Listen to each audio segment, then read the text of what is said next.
បាទគ្រប់សួស្តីបងប្អូនផ្សងព្រេងគ្រប់ក្រុមគ្រប់បាក់ទាំងអស់គ្នាឥឡូវខ្ញុំកំពុងស្ថិតនៅលើការីរំហើយនឹងឯងចាំមើលទាំងអស់គ្នាតើនៅនឹងផ្លែអីខ្លះ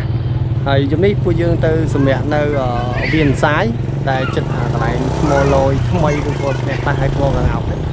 ហើយអ្នកទាំងអស់គ្នាចាំមើលទស្សនាព្រោះខានធ្វើវីដេអូយូរហើយអូខេជួបគ្នានៅក្នុងវីដេអូការីរំ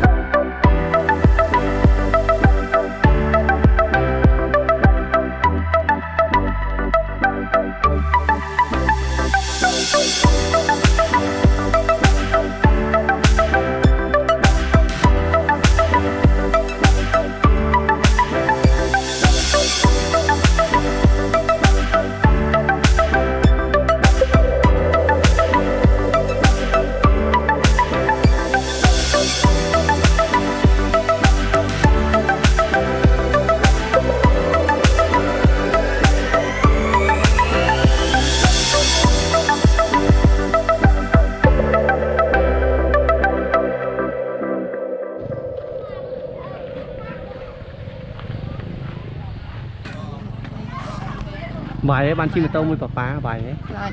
កាពីនេះដាក់ចឹងនេះបាយ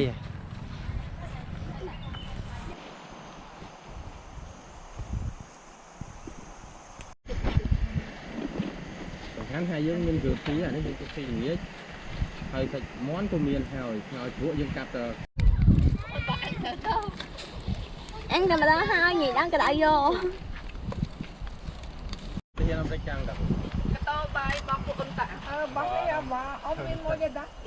បើហៅអត់ឃើញ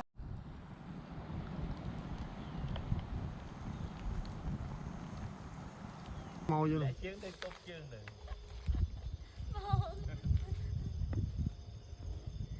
លាក់ជើងមកហើយ